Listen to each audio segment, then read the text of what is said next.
Welcome back, ladies and gentlemen, to another exciting episode of Dave Does Math from Home. Today we're doing part 2 of our section 5.2 video on definite integrals.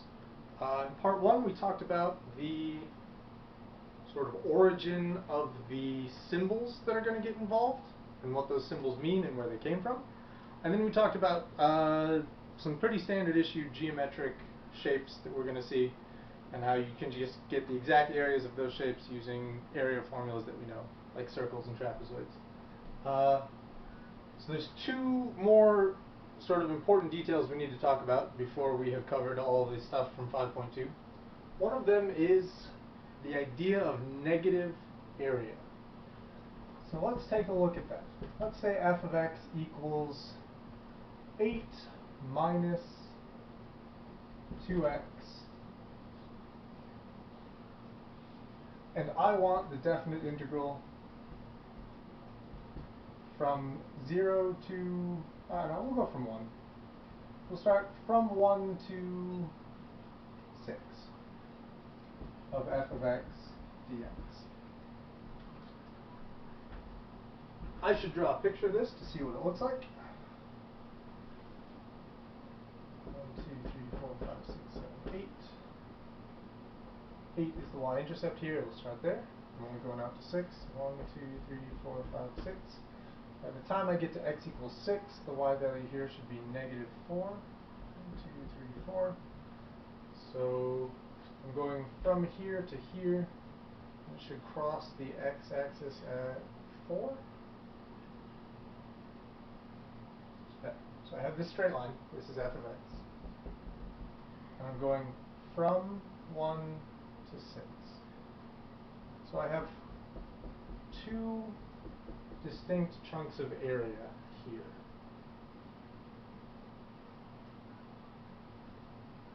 The height on this piece, both of these areas are triangles. 1, 2, 3. The width here is 3. The height here is, at 1, we're at positive 6. So this area should be 1/2 of 6 times 3. This area is positive 9.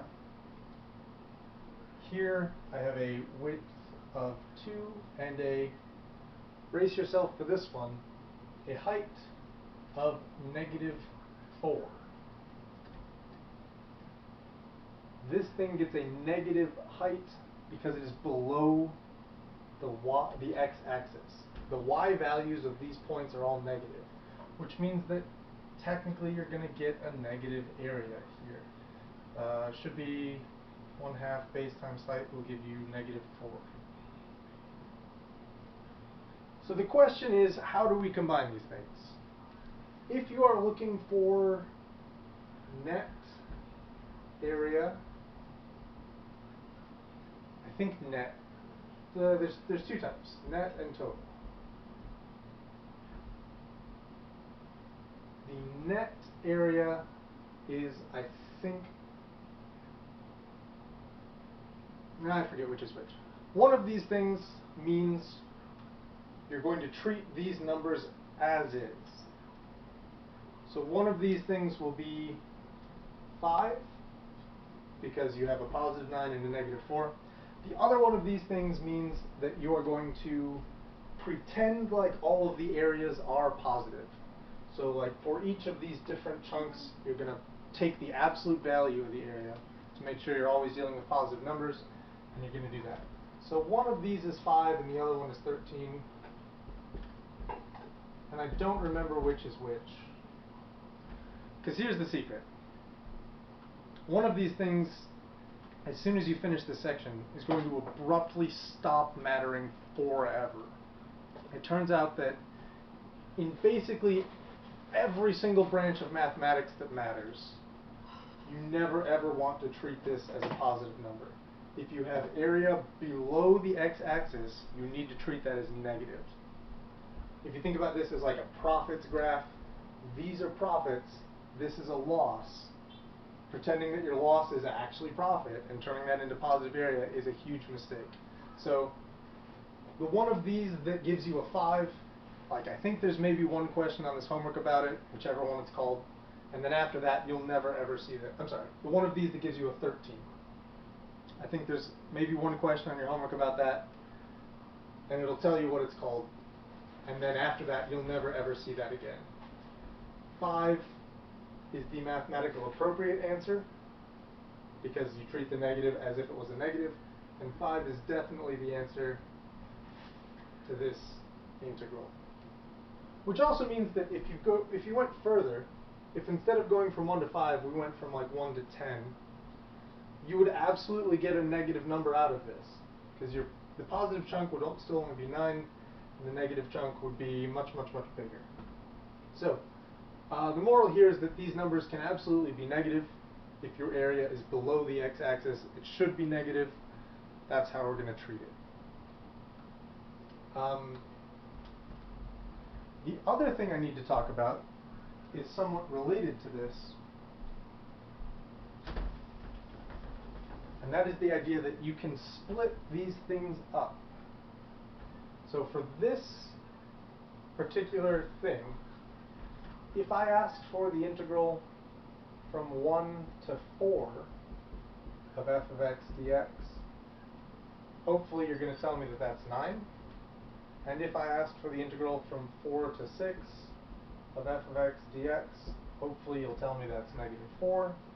And the cool thing here is that the integral from 1 to 6 of f of x dx has to equal the integral from 1 to 4 f of x dx plus the integral from 4 to 6 f of x dx.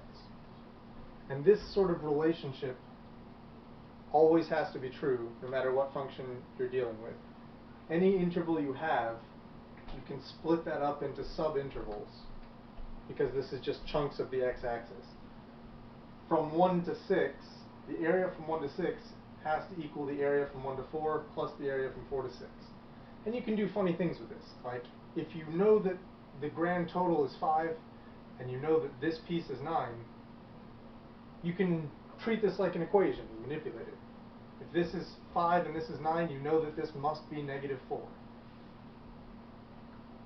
Stuff like that.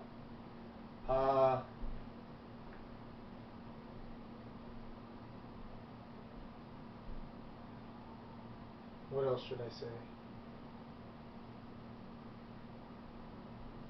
If you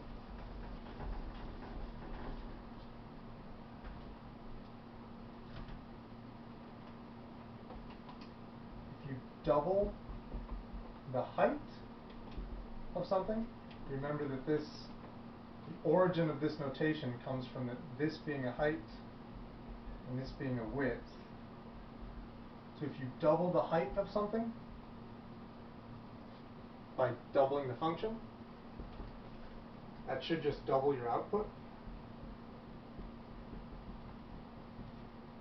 So when we were doing derivatives, I know that I said at the beginning of chapter 5, this is a complete departure from derivatives, and I mostly meant it. When we were doing derivatives, we had this sort of rule that said coefficients are safe, and you could deal with them. You could kind of just pretend like they weren't there and then put them back in the end. Integrals have the same property, where coefficients are safe. If you put a 2 on the inside, you can pull that out to the outside. Addition and subtraction are also safe. If you have an integral of f plus g of x dx, then that should be let me write that down. Generally speaking, f of x plus g of x dx, this is the integral of f of x plus the integral of g of x. So coefficients are safe, addition and subtraction are safe.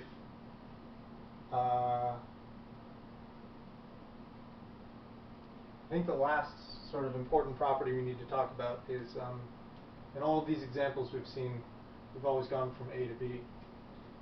If you flip the order, like if you look at going from B to A, f of x dx, this is kind of like here, we ended up getting negative area because our y values were negative. If you flip the order of these bounds, you get the same result but negative. This is kind of like changing your x values into negative things by going backwards.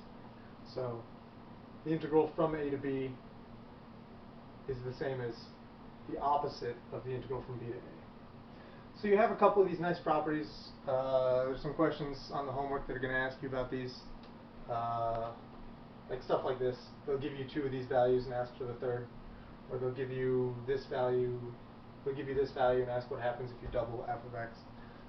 So that's just to get you practiced using these properties and thinking about what they mean in terms of areas and the connectivity of areas and what happens if you double a function's height or add two functions together.